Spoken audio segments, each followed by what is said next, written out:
Hello everyone, my name is Mary Jobaida. I was born and raised in Bangladesh, and today I'm going to talk about my journey to America and what I'm doing now. I'm running for New York State Assembly District 37, and at this moment I'm at the podcast End of the Day with Anuz and Dipika. Mary, thank you so much for your time today. Thank you for having me, inviting me. You came here despite the bad weather and despite your extremely busy time. We really appreciate Don't your say time. bad weather. we got free waterfall here. It's so Yes. beautiful rain. So to the audience, for those who are listening to us and watching us, it's raining outside. So we have the sound of the rain hitting the ceiling and hitting the window. So you might hear that, but as Mary said, actually we are enjoying the sound of the rain. The right sound now. the sound of rain is actually not a sound effect. It's a real sound. It's like music. Right. Yes. Anyway, so Mary, you came to America in 2001 with your husband. So let's start from the beginning. Like, what were your initial days like in New York City? That was a rainy day, by the way. Oh, really? Yes. Wow. It was a rainy day. It was on November 16th, 2001. It was not long after 9/11. It's like two months, 4 days. Yes. One of my husband's friend, he picked us up and he brought us to Long Island City Street. It was old Long Island City. So I thought I was coming to America. It's going to be glorious and bling bling. And Like in movies. Yeah, you're right. It's going to shine. And when I came here, it was a rainy day. And then we had a little bit traffic. And then when I entered Long Island City, it was old factories, broken street. Like, it was worse than Dhaka. So is it really New York? Right. So that was the beginning. Right. Wow. So when you came here, and then we know that you are the founding manager of Time Television, the first Bangladeshi SD television in New York City. So I know that your husband was a journalist in Bangladesh. What were you doing in Bangladesh? I was a student. You were a student. Okay. I grew up in the village until 10th grade. After that, I went to Dhaka, the capital city, for intermediate. Right. And then after that, I just started my bachelor. During the first year, I was 19 and I married my husband. Right. And after that, in 1 year, I moved here. And how long did you work for Time Television? For 2 years. 2 years. For 2 years. Yeah. We built this station from scratch without any prior experience in television. So I just graduated from NYU with media culture and communication. So we built the station, and within 2 years, it became internationally known. Right. And it did very well. We needed to go through a lot of trials and errors, as you know, Right. that it was the beginning, and we Right. didn't know how to handle, what will be the good strategy that everybody will adopt. We had people from different mentalities, different ideas. Right. Yes. Some complied, some did not. Yeah. So we needed to go through a lot, but So- end of the day, it worked. Yes.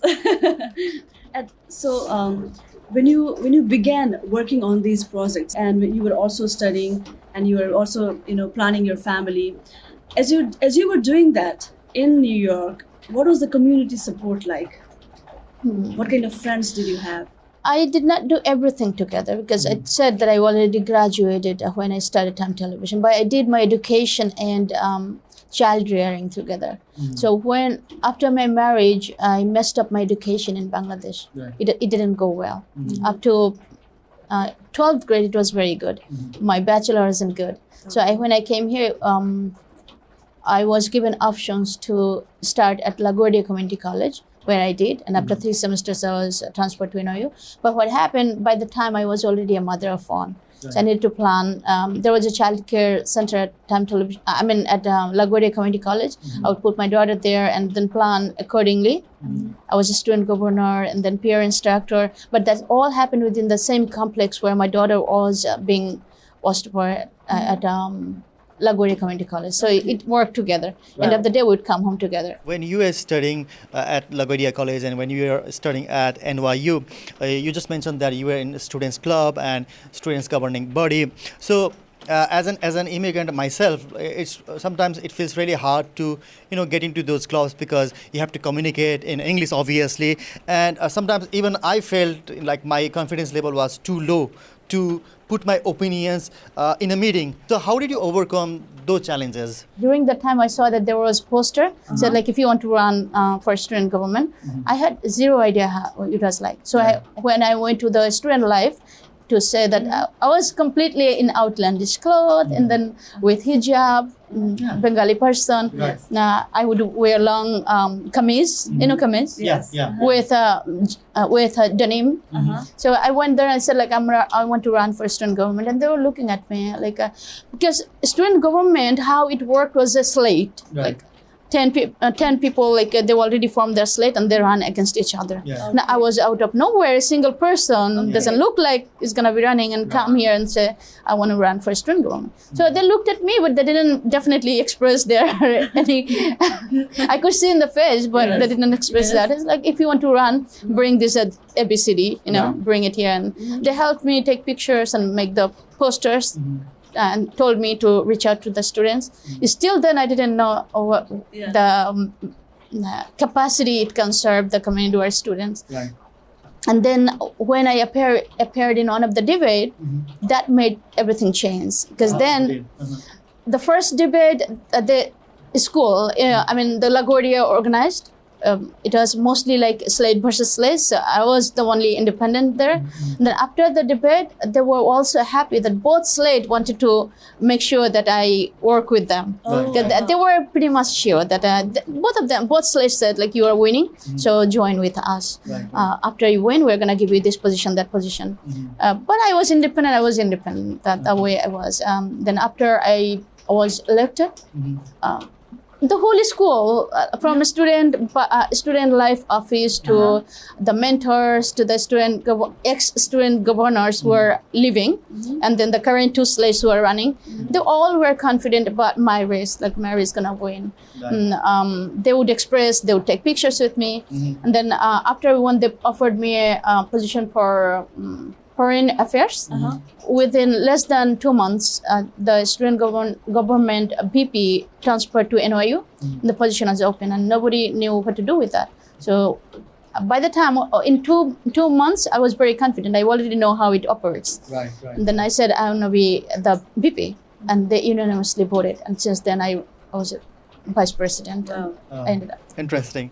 Now let's focus on your professional career. I know that you worked as an outreach specialist at Urban Health Plan, which is a network of health centers. So how did your professional career begin, and how did it transition? We want to hear about it. When I was at Time Television, one of the things that I needed to leave was the schedule. I felt very sad to leave Time Television. I still am attached though. Any event or anything that we organize together, but I cannot give the time that it requires to work as a program manager or in that capacity. So it was evening hours, and South Asian producers and talents and guests. When they say they're gonna come at 5, I would make promise to my children I'm gonna eat dinner at 8 p.m. They probably wouldn't even show up at 8 p.m. So, and then the shooting and everything and packing up, that would take until 12 a.m. My babysitter and my children, it would take 2 hours from them. So it was very hard on part of mother, constantly making promises and not keeping that promises emotionally. Then dealing with those children that I'm telling them to be truthful, to be good people, and I myself is living in a life that I cannot keep up with my own promises. So I left, and then I was looking for a job that would satisfy my thirst to serve the community and also help me bring home money. I applied to Urban Health Plan.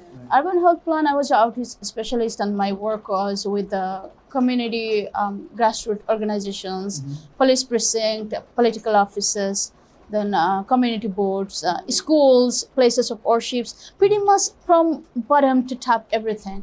And to connect with my services, and then to find out how we can partner to provide services in those underserved communities. So it was a blessing. It was a blessing. When I was there, I enjoyed the thing in the branch, and especially it was such a blessing, the work, the way I said.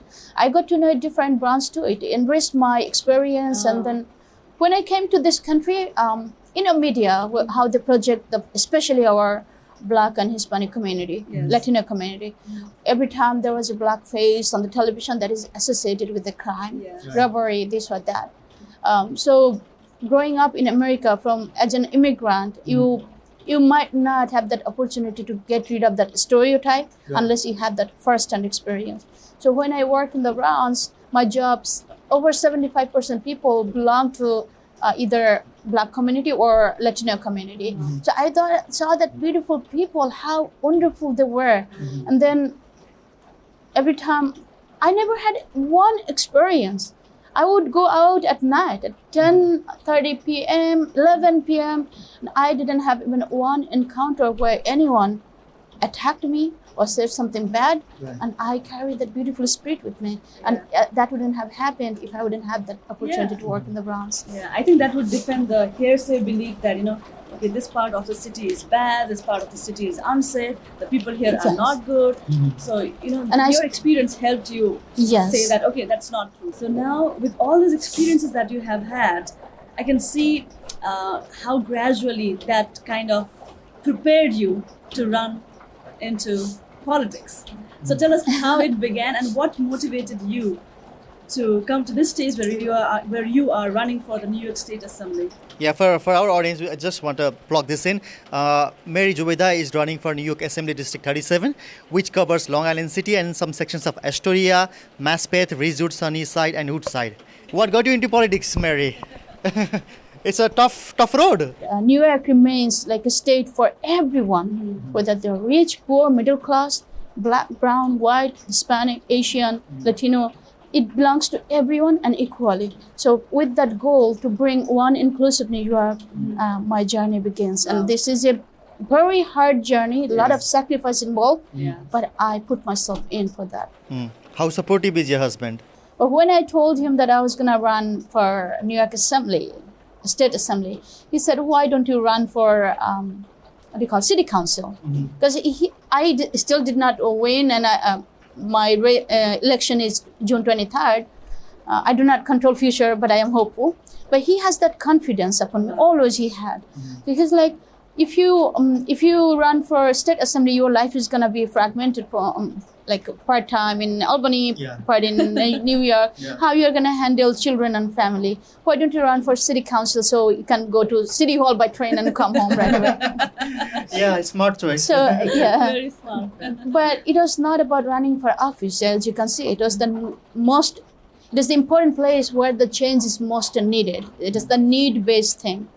So he was upset for a week, and then he was confused. I wouldn't say that he did not want that, but he didn't know how to handle this new decision. So he went to my mother-in-law. Oh, interesting. He called my mother-in-law, and my mother-in-law is not educated. He was raised in the village with this thing. He loves me a lot. My husband is the first child of her. Oh. So he has this doted thing, like not only upon me, that extended upon me too. Yeah. So he said, Mom, your daughter-in-law is wanting to, community people wanted from the neighborhood, and he knew those people too. So he said, Mom, people want your daughter-in-law to run for office. What do you think? So he had this thing that my mom-in-law would say, like, she's already doing a lot of things. She should spend time at home, taking care of the children. So he has some kind of support in his side. So my mother-in-law said, if God wants to give some honor to my daughter, what's your problem? Oh, wow. He was like, huh? He stopped, and ever since he's been very supportive. Okay. Nice. That's very inspiring. And we want to wish you all the luck for your candidacy. Wish you all the best. Thank you so much. Thank you, Anup. Thank you, Dipika. It was beautiful spending time with both of you. So on that note, it's time to say bye-bye. Before we do that, we would like to thank the English-speaking Union Arnik for providing us this fabulous space to record our conversation today. If you are a new immigrant in the US, please get in touch with Arnik ESU because they provide free English language classes and professional development classes for newly arriving young immigrants. Yeah, and please follow us on YouTube, on Spotify, and iTunes, wherever you find us, and keep supporting us. Yes, time to say bye-bye. Take care, guys. Bye-bye. Hi guys, We have the 100th episode of our weekly podcast at the end of the day coming soon. So, we would like to invite you to our 100th episode. We would like to acknowledge you and celebrate all the amazing guests we had in our podcast. So please send us your feedback. Send us your feedback and wishes for us. Text us, send us your audio feedback, video feedback, anything you want to say for our 100th episode.